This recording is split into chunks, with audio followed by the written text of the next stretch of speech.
Então, essa é a continuação da nossa aula de embriologia do intestino.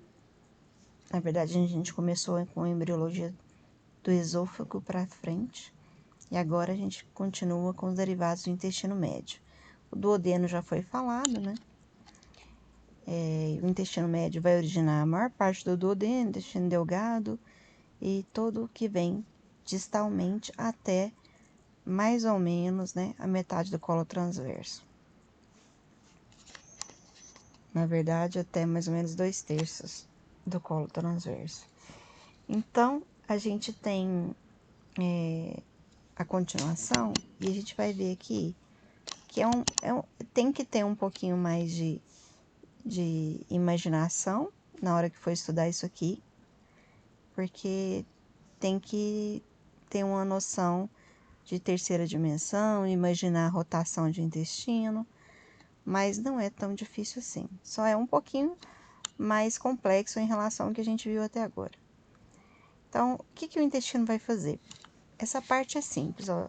A gente tem o intestino crescendo muito rapidamente, um fígado que nessa fase cresce muito proporcionalmente em relação ao tamanho do bebezinho, e um abdômen muito pequeno.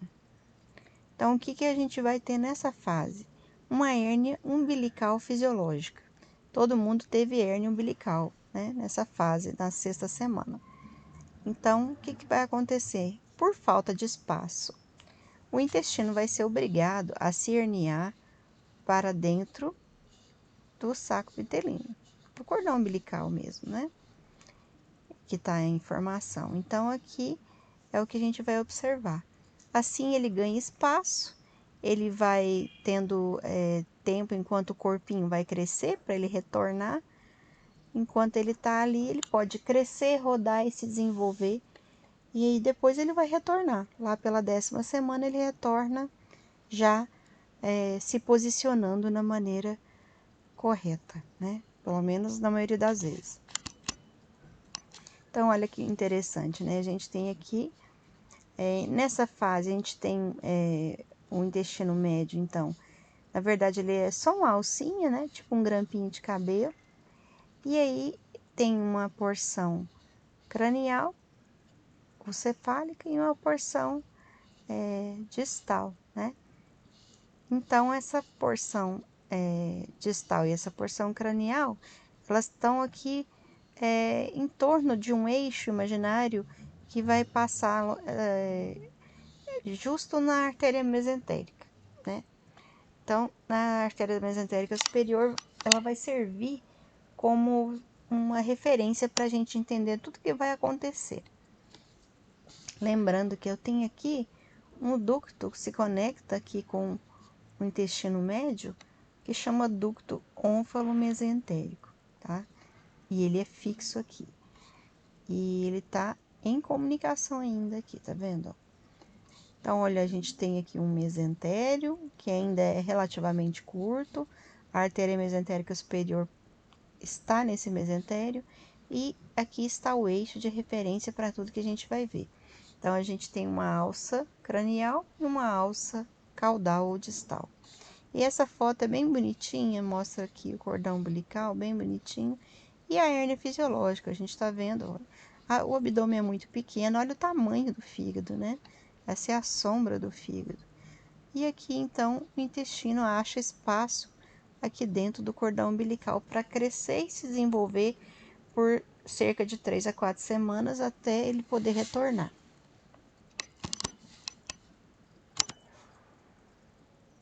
Então, esse slide aqui vai falar mais ou menos o que eu já falei, né? Então, tem um ramo cranial cefálico e um caudal ou distal, como preferir. Tem o ducto ónfalo-entérico ou ónfalo-mesentérico, tanto faz. E aqui a gente tem uma informação nova que eu ainda não falei. O ramo cefálico, ele vai dar origem ao intestino delgado, mas isso é fácil de imaginar, né? Que já está com a conexão aqui com o duodeno. E o ramo caudal vai dar origem ao intestino grosso, né? E as estruturas ali de apêndice, seco, enfim, intestino grosso. Então, vamos pensar agora de uma forma assim de terceira dimensão, vamos usar a imaginação, olha só. Aqui sempre tem um reloginho de referência nessas figuras, tá vendo? As figuras são bem legais para a gente poder entender o que está acontecendo. Então, quando eu tenho a herniação, como eu falei, eu só tenho uma hérnia primitiva, formato de um grampinho de cabelo. E nessa sexta semana, ela, por falta de espaço, ela vai entrar aqui dentro do cordão umbilical. Quando entra, então, da sexta até a 10ª semana, eu tenho uma série de alterações de tamanho e de posicionamento para acontecerem antes e durante o retorno, né? Enquanto está retornando, o intestino continua mudando.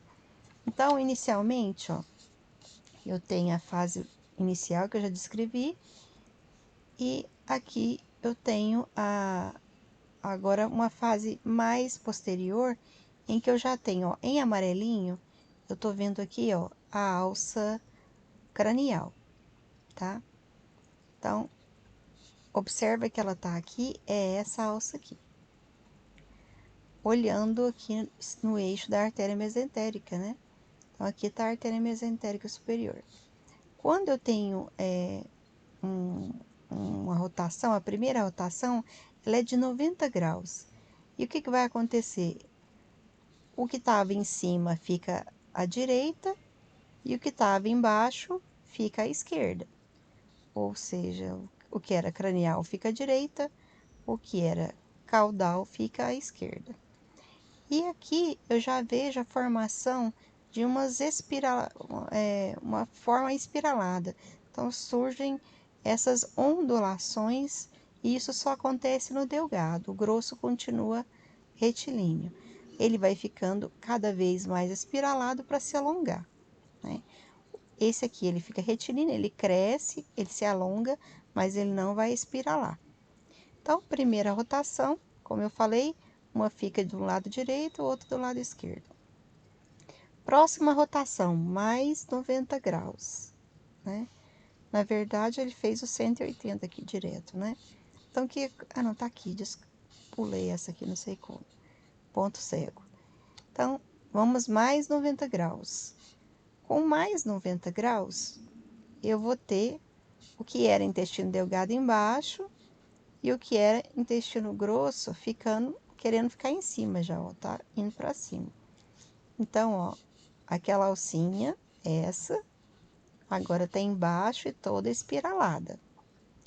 E nesse momento, ó, eu já começo um retorno, já tá retornando para dentro da cavidade abdominal, porque agora ela cresceu, o fígado proporcionalmente não está crescendo tanto mais, então já tenho mais espaço. Tem outras alterações aí relacionadas também com o posicionamento dos rins, mas não vale a pena falar. Mas existe agora então um espaço para a gente conseguir retornar para o abdômen aos poucos. E enquanto retorna, tudo continua girando, tá? Aí o que mais que vai acontecer? O delgado vai retornando, inicialmente ele vai retornar primeiro, para depois essa alça retinha, né, que é o grosso, retornar também. E aí, enquanto isso vai acontecer, eu vou terminar a rotação, fazer os 270 graus. Mas olha só que interessante.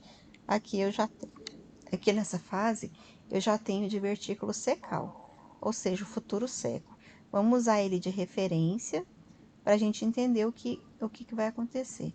Então, aqui já tá, aqui foi a rotação de 180, né, que eu falei, começou aqui em cima, 180 graus em relação a essa fase inicial. O intestino delgado está se posicionando embaixo e o grosso em cima. Aí o delgado vai retornar primeiro para o abdômen, já retornou, ó. E quem vai terminar essa rotação, principalmente agora, é o seco, ou seja, o intestino grosso, principalmente as costas dessa porção que vai ser o futuro seco, vai descer e vai terminar a rotação dentro do abdômen já, né? Então, aqui, ó, o seco tava aqui logo abaixo do fígado e aqui ele desce. Interessante parar agora para falar, porque tem algumas pessoas que têm apêndice subhepático, né? Dá um trabalhinho assim para quando esses apêndices fora do lugar eles vão resolver inflamar, né? Tem um apendicite, a sintomatologia fica toda diferente, porque a posição tá diferente, né? E dá um trabalhozinho e também dá trabalho para o cirurgião encontrar, né? Mas no fim dá certo. Como todo mundo agora já tem, né? Tendo uma noção que isso acontece, todo cirurgião já está preparado para esse tipo de eventualidade. Então, aqui o seco já desceu. Então, no fim das contas, a rotação é de 270 graus, começando aqui e terminando aqui. Como eu estou usando como referência esse amarelinho, que é a alça de cima, que vai ser o futuro intestino delgado, tá? Você pode observar que a rosinha está acompanhando também, né? Certo?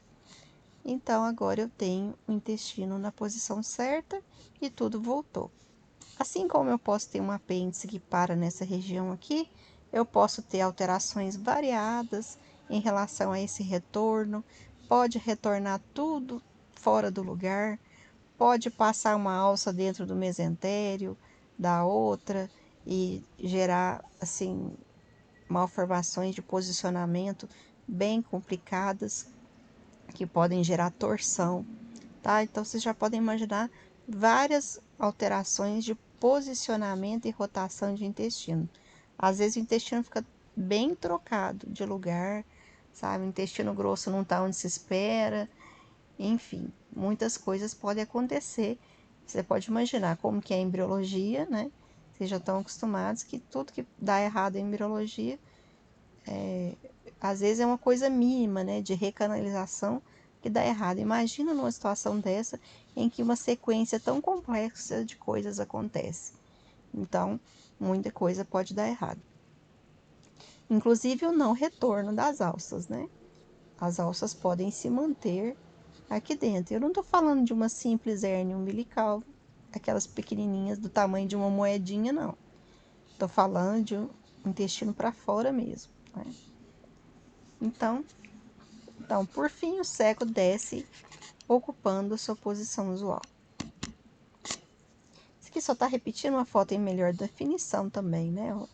Então, um primeiro intestino delgado e grosso, gira 90 graus, começa a espiralar o delgado, tá girando para lá, né? Girou 90. Aqui eu tenho já uma fase de giro de 180. Ele sempre põe um negócio meio incompleto acontecendo, né? Mas aqui no giro de 180, o grosso já está aqui em cima e o delgado embaixo. Aqui já retornando também para a cavidade abdominal. E por fim, os 270 acontecem quando inicialmente volta o delgado, o grosso volta com o seco subhepático, até que o seco desce e completa os 270 graus. Além disso, a gente tem que... Eu falei que eu não ia falar dos mesentérios e tal, mas esse aqui eu vou falar rapidamente, só para vocês terem uma noção boa, até para entender a questão da serosa, quando tem adventícia, né? Então, tudo que tem aqui, ó, em torno de alça, o próprio mesentério, né? Aqui o aumento, tudo tem peritônio, né?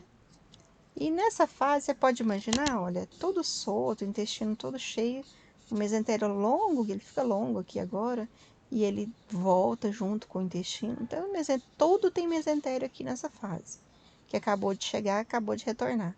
Não tem nada fixo, as alças são soltas, né? Até que, quando acontece esse retorno para a cavidade abdominal, essas alças vão ser pressionadas contra a parede abdominal dorsal, né? Ou posterior. Quando isso acontece, ó, eu tenho aqui o peritônio de cá e o meso aqui, né?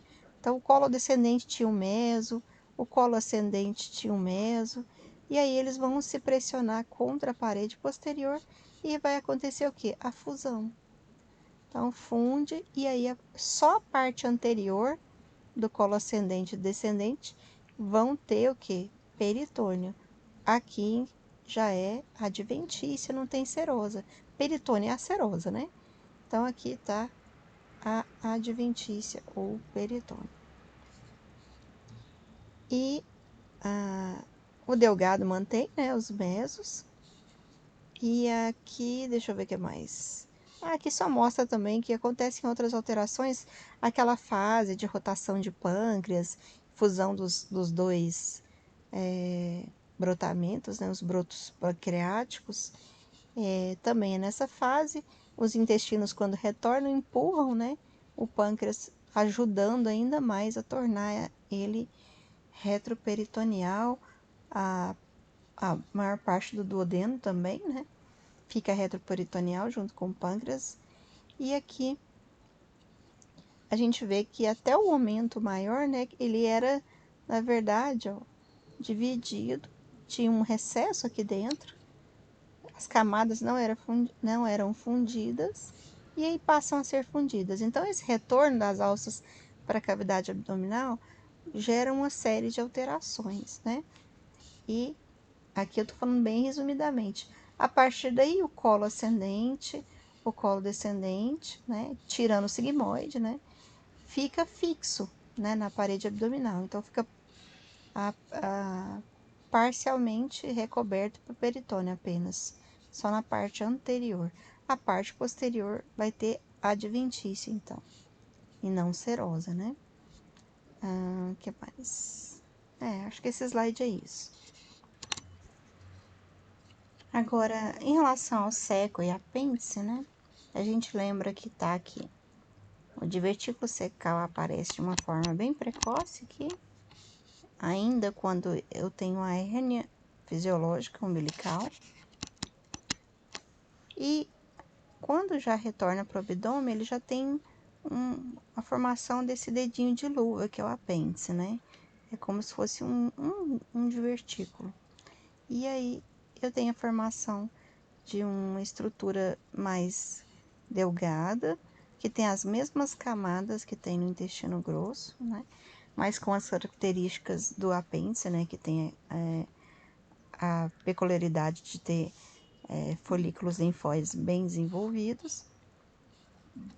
E, por fim, o posicionamento do apêndice, que vai mudando e geralmente acaba ficando em localizações subsecais ou retrosecais, né? E são relativamente normais e esperadas.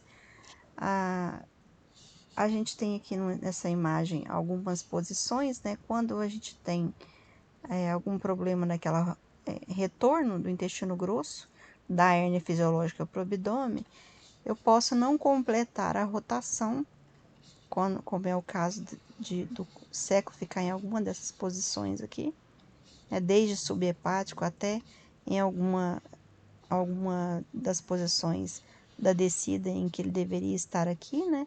Mas ele para em alguma dessas regiões, ou mesmo quando eu tenho outras malformações que eu posso ter até um apêndice do lado esquerdo. Como eu falei, pode atrapalhar um pouco no diagnóstico, né? Mais pela questão da localização. A sintomatologia vai ser a mesma, vai ter peritonite, febre, hemograma vai estar alterado, né? A dor intensa na região, né? Com DB positivo, porém, a gente sempre espera o DB positivo aqui na facilíca direita, né? Então, fica meio... pode confundir com outras coisas. Num paciente mais idoso, à esquerda a gente vai pensar mais numa diverticulite aguda, né? Mas isso não vai fazer tanta diferença. Vai abrir essa região e vai ver que é o apêndice.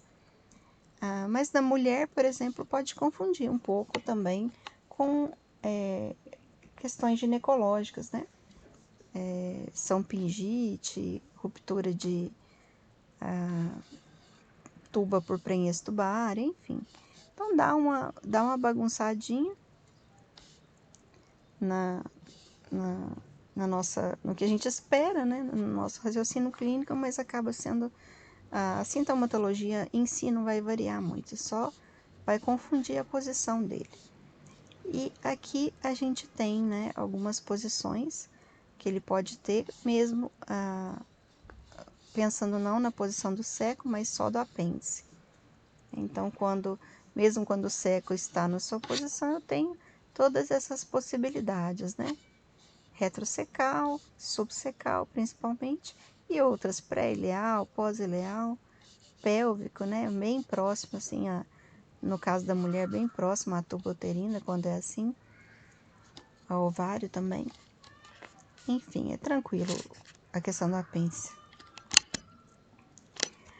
Tenho vários problemas de rotação, como eu falei antes, então eu posso ter, no final das contas, uma não rotação, né? Posso não rodar nada, e quando eu tenho a hérnia, não tenho rotação, e quando eu volto para o abdômen, o intestino volta para o abdômen, eu vou acabar tendo intestino delgado à direita, intestino grosso à esquerda, desse jeito.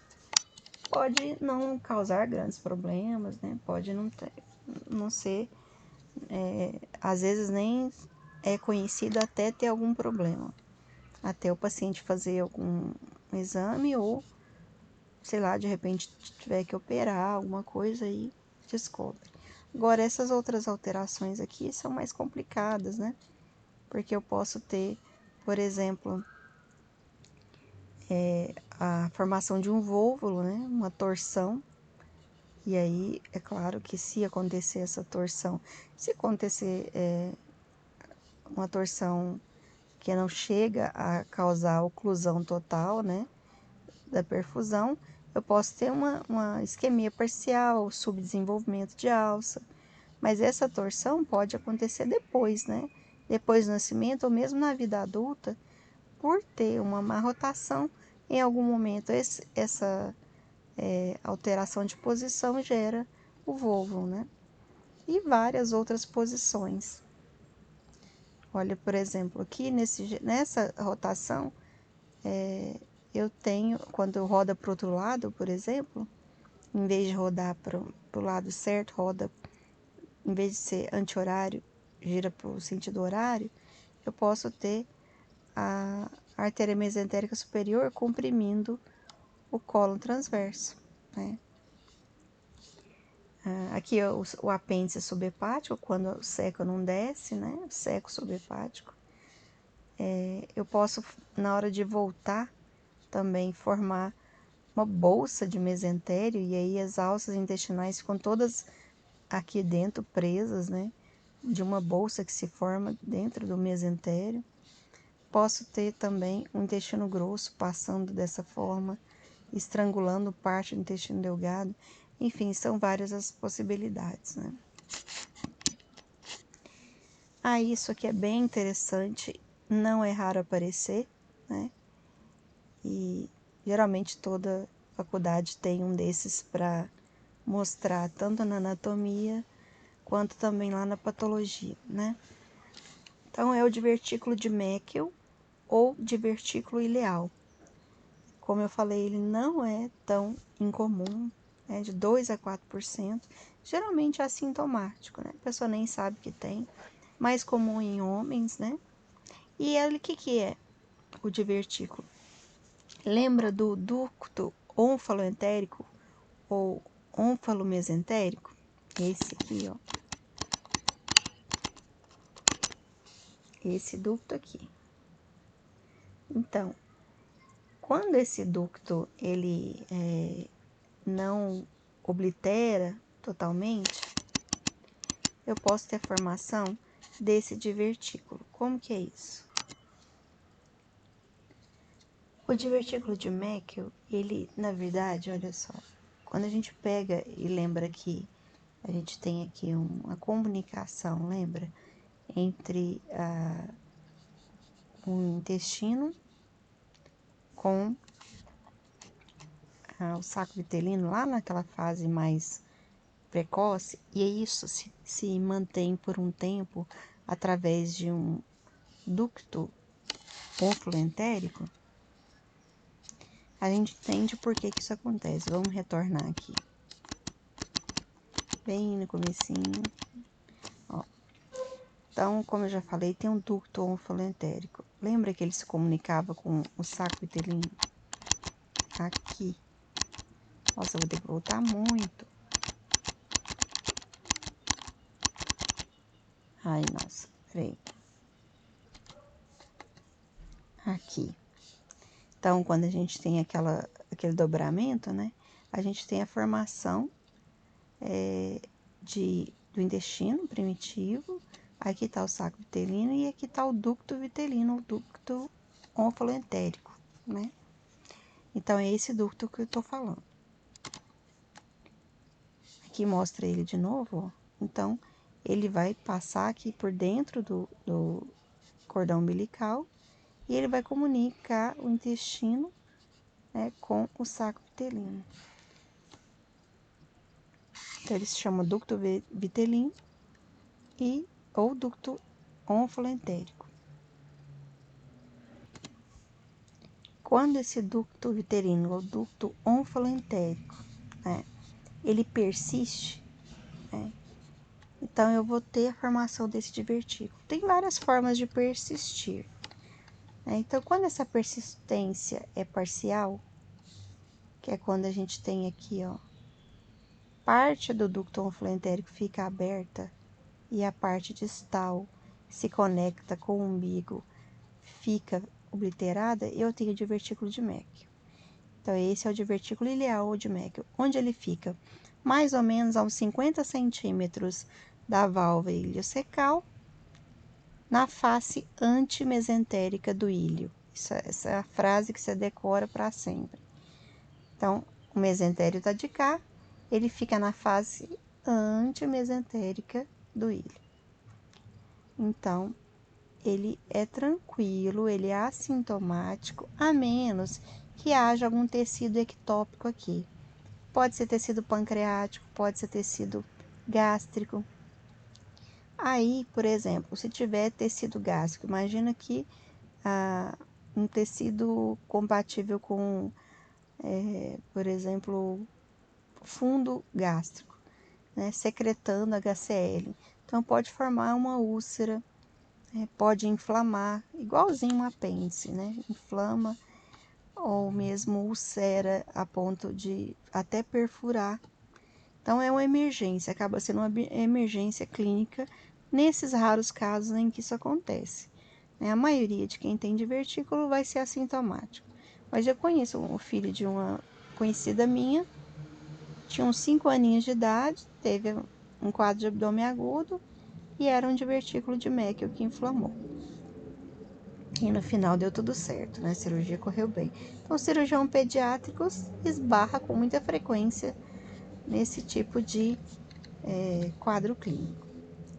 Eu posso ter também a formação de uma fístula, ou seja, aqui no caso de divertículo, ficou só uma bolsinha, né?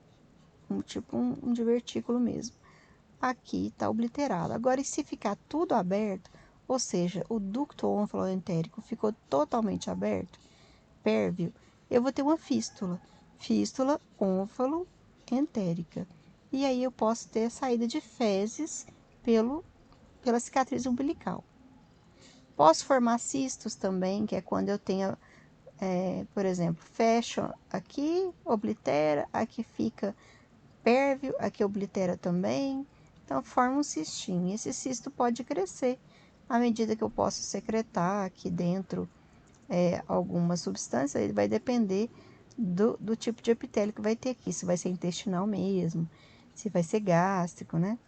Mas vai secretando muco, e vai gerando um cisto que pode ir crescendo e se tornar até palpável, né? O cisto pode ser mais distal e se comunicar com a umbigo, aí pode sair, por exemplo, um muco pela cicatriz umbilical. Esse cordão fibroso que fica aqui, ele pode, eventualmente também, eu posso não ter o divertículo, mas eu posso manter um cordão fibroso aqui que vai possibilitar ou facilitar a torção, né, ou o vôvulo do divertículo. Se eu tiver, então, um divertículo com um cordão fibroso mais alongado, eu posso torcer o intestino em torno desse divertículo.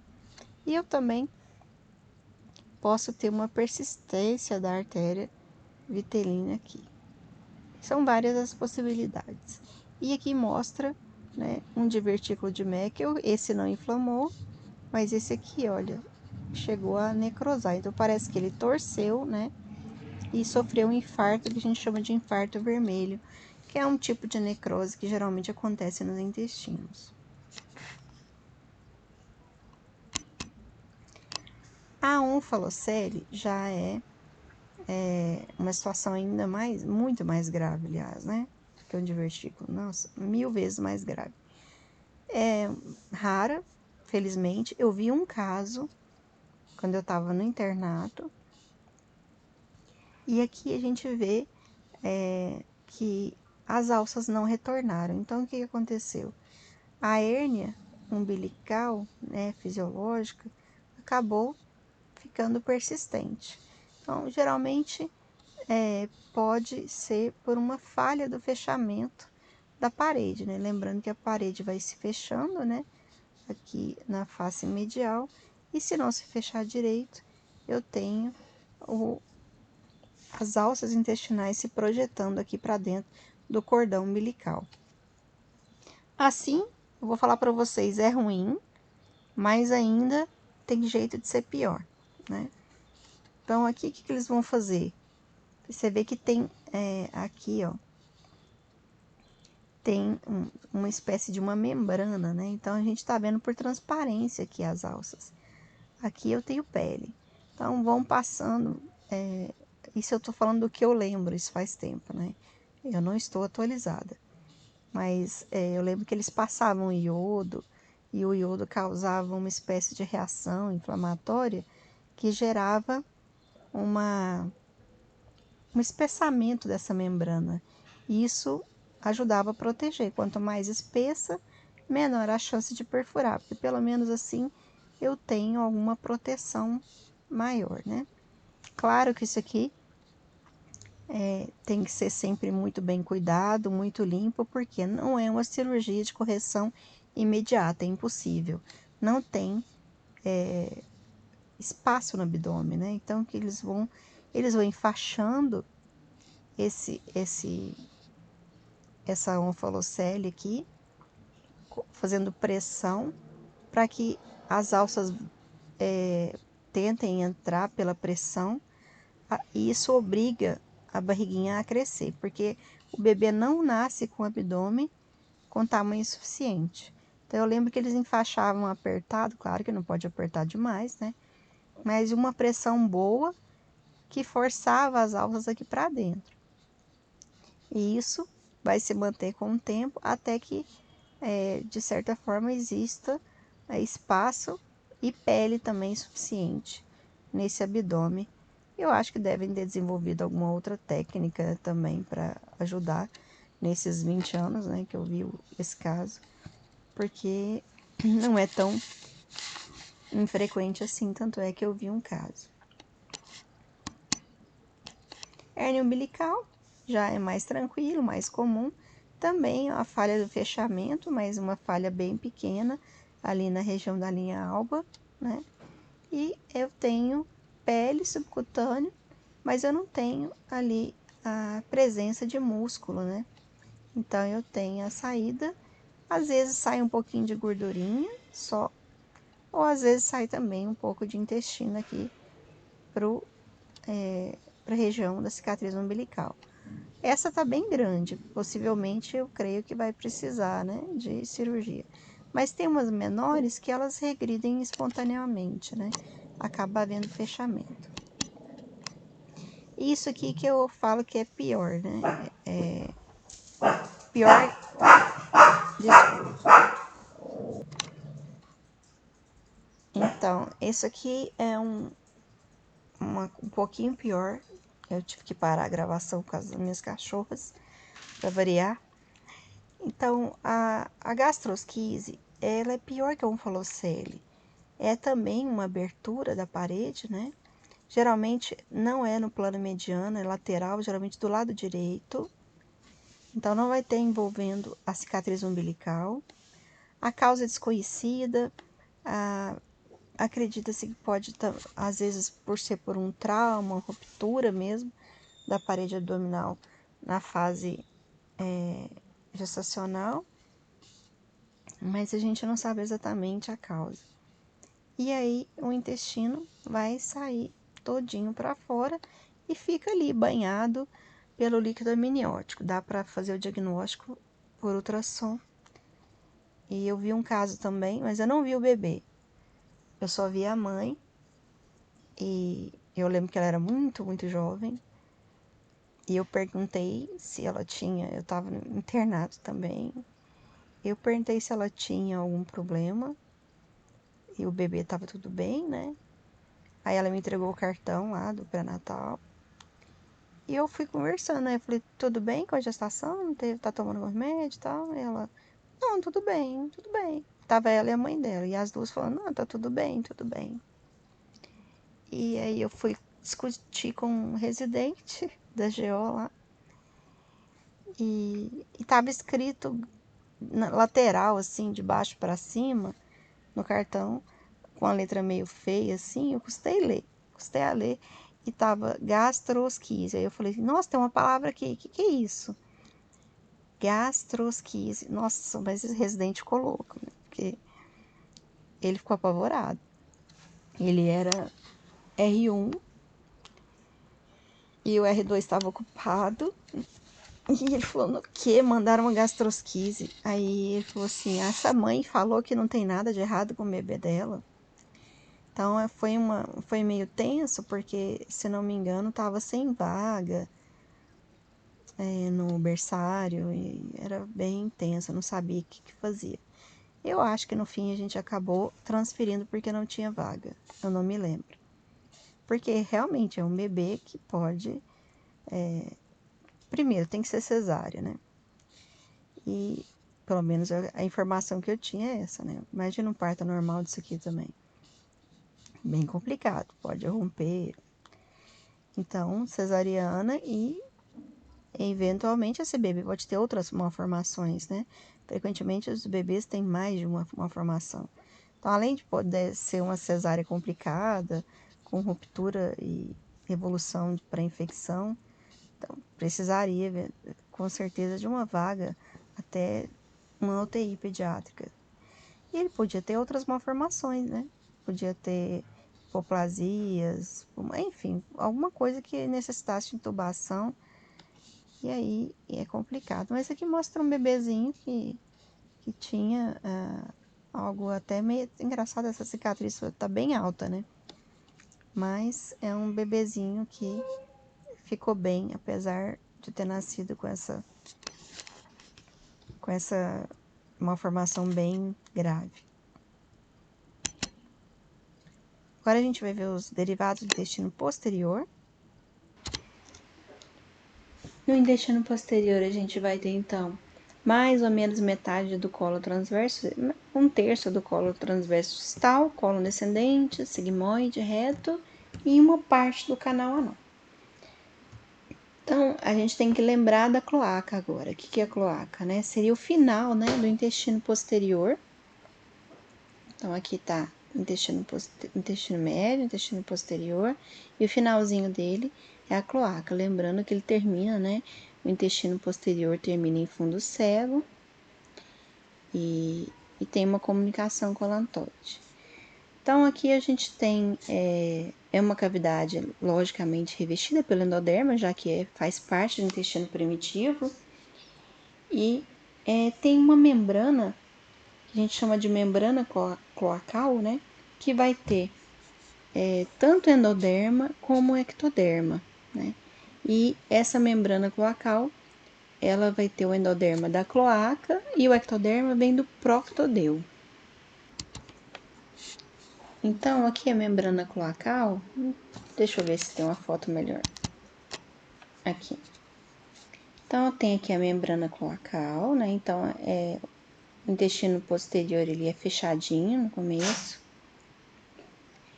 E eu tenho aqui o ectoderma em torno dela, né?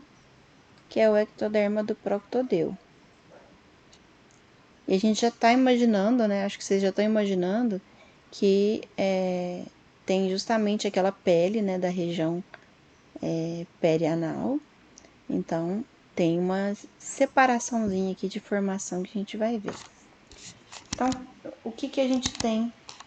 Eu tô indo pra frente, peraí. Então, o que a gente tem aqui? Que lembrar? A septação da cloaca. Então, existe um septo chamado septo uroretal. Esse septo, ele é um tecido mesenquimal e ele vai crescer em direção à membrana cloacal. Então, ele vai crescendo, esse septo, até dividir, né, em duas estruturas, né? Eu vou ter agora, ó, vai chegar até aqui, pronto, dividiu. Então, e agora eu tenho uma separação do sistema urogenital com o trato gastrointestinal, através desse septo urogenital que acabou, uroretal, desculpa, que acabou de crescer e dividir, né? Então, eu vou ter uma parte que vai ser ventralmente o seio urogenital, que vai ser importante para o desenvolvimento do sistema urogenital, né? E aqui eu tenho agora separadinho o canal anorretal, né? Então, o final do intestino posterior é o canal anorretal agora, e eu tenho aqui a membrana anal. E aqui a gente tem o períneo, corpo perineal. Então, no canal anal, que a gente estudou na histologia, né? Lembra que a gente tem uma transição, né? Então, aqui está explicada a transição por essa separação que a gente tem aqui, ó. A gente tem a membrana cloacal, que é endoderma, e o proctodeu aqui em torno, que é ectoderma, né? Então, quando a gente viu lá sobre o canal anal, lembra? A gente vê uma transição. O canal anal tem uns 3, 4 centímetros e tem aqui, ó, as colunas anais, lembra? E a gente tem uma transição de intestino, mucosa intestinal, que é um epitélio glandular, né? Simples glandular, com células caliciformes, enfim. E aí ele vai começar a ficar estratificado cúbico, mais ou menos nessa região, até ficar o pavimentoso estratificado. Inicialmente não queratinizado, até aqui, né? Não queratinizado, pavimentoso estratificado não queratinizado, até que eu tenho aqui a borda, né? Anal, que eu já tenho a pele da região perianal, e aí eu vou ter, inclusive, anexos cutâneos. Então, existe uma diferença, né, de mucosas aqui. Uma mucosa do tipo colônica, uma transição e uma mucosa do tipo pavimentosa, escamosa, né? Pavimentosa estratificado não queratinizado. Então, olha só, os 2/3 superiores do canal anal, eles vêm do intestino posterior, né? E o terço inferior vem do proctodeu, né? Daquele entorno que tem em relação à membrana cloacal. Então, onde junta o ectoderma do protodeu com o endoderma do canal anal, né, do intestino posterior, melhor dizendo, eu tenho a linha pectínea. Então, a linha pectínea que vocês viram ou vão ver lá na anatomia, demarca justamente essa divisão de derivação embrionária diferente, né? Isso é bem interessante. E isso é interessante também quando a gente pensa nos tumores dessa região, né? Que são, se forem tumores de originários daqui, eles vão ser diferentes de tumores de intestino, né? Não vão ser adenocarcinomas, né? Que são glandulares, vão ser tumores mais distais aqui, vão ser muitas vezes carcinomas epidermoides, que tem mais a ver com o epitélio escamoso, né? Outra doença importante que a gente tem que falar, não tem como não falar, é a doença de Hirschsprung. Cada um fala essa palavra de um jeito, né? Eu sempre falo do jeito que eu aprendi. Então, a doença de Hirschsprung ou megacólon congênito é uma aganglionose, né? Então,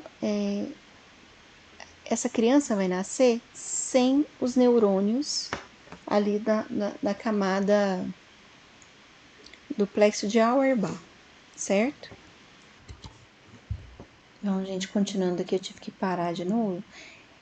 Não sei onde eu parei. Bom, então a doença de Hirschsprung é uma ganglionose, então tem uma falha na migração das células da crista neural, que são elas que vão migrar para gerar os neurônios, os gânglios parasimpáticos do intestino.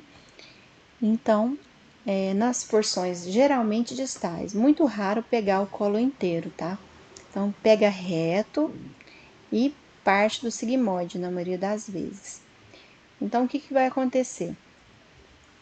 Esse bebê, quando ele nascer, né, a gente vai observar que ele tem tendência a acumular fezes. Nem sempre observa tão fácil, vai depender da extensão do megacólon, vai depender da gravidade, né? E não tem só essa doença de Hirschsprung, tem outras variações com hipoganglionose, né? Que não é uma doença tão grave, então às vezes vai perceber quando a criança estiver maior, um pouquinho maior, mais velha. Mas em algum momento, né, essa criança vai ter a obstipação intestinal como um sintoma muito importante na vida dela. Vai ter um acúmulo de fezes, vai ser mais ou menos parecido com o megacólon da doença de Chagas, né? Então, as fezes vão se acumulando no cólon, porque não existe peristaltismo, não tem como fazer o peristaltismo por falta de nervação, né? Então, é claro que isso aqui é cirúrgico, vai ter que retirar essa porção sem gânglios, para que, né, a porção, e também a porção que está dilatada, porque a porção dilatada, ela geralmente ela é normal, tá?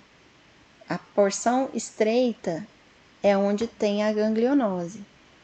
Então, quem dilata é antes, né? A porção anterior à ganglionose. Na porção da ganglionose fica normal, mas ela não tem peristaltismo. É como se ela se mantivesse assim sempre parada com esse mesmo calibre. E aí as fezes que não conseguem ultrapassar essa região aperistáltica, né? Elas vão se acumulando proximalmente ao defeito. Então, o defeito está aqui na porção estreita e aqui está o megacólon. Então, vai ter que retirar a porção aganglionótica e a porção que está já lesada, né? Já está com o megacólon. Eu imagino que tira também o megacólon, né? Não tenho certeza, mas com certeza a porção que tem a ganglionose tem que ser retirada, certo? E aí a gente tem a correção cirúrgica desse problema, né? O grande problema é quando são áreas mais extensas, né? Então tem que retirar muita coisa. Então a gente vê aqui, olha, a porção estreita, que geralmente é a porção que tem a ganglionose, e proximal à ganglionose, a gente tem o cólon dilatado, que é o megacólon congênito.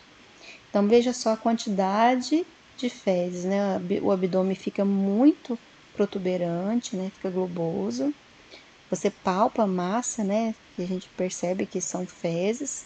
Então tem fezes acumuladas aqui, o megacólon aqui, né? Enorme, né? Então ele faz até uma volta aqui assim.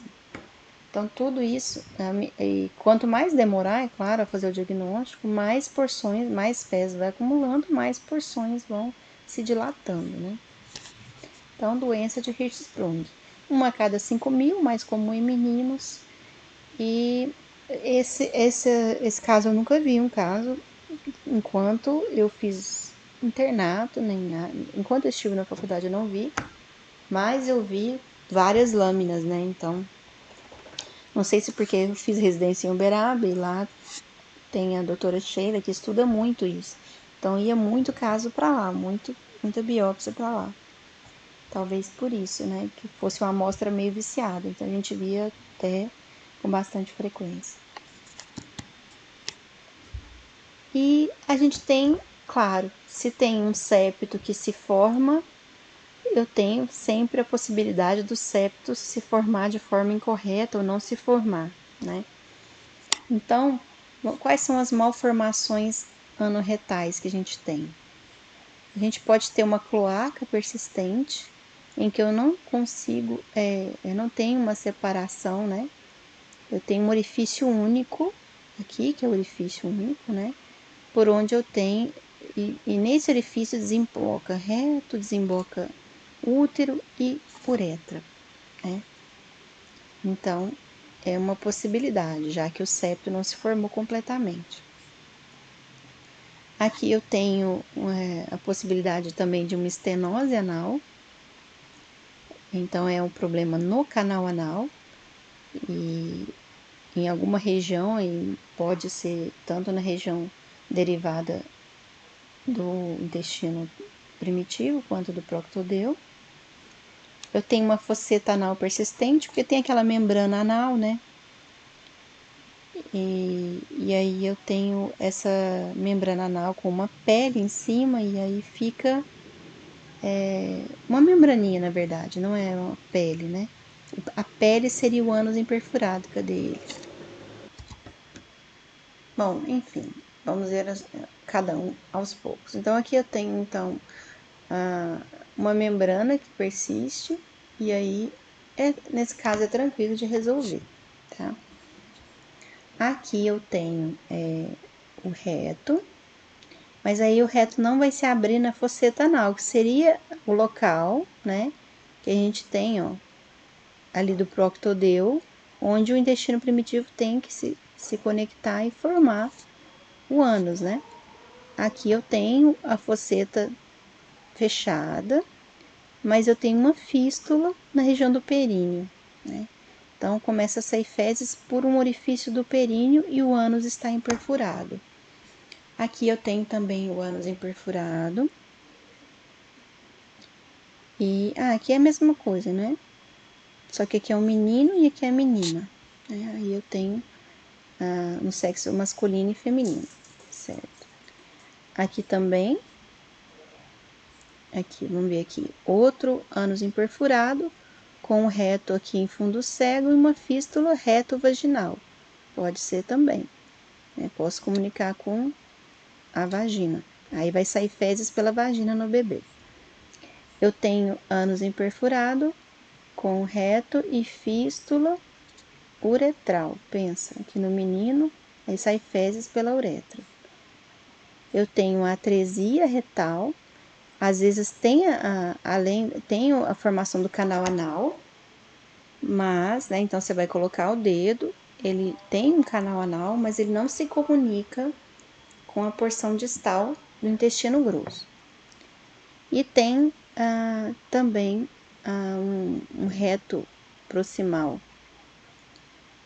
com atresia, né, com fundo cego, e aí eu tenho uma espécie de um reto ainda distal, um canal anal meio estreitado, e aqui uma falta de comunicação. São várias as possibilidades, né? Tem mais possibilidades do que essas aqui, inclusive.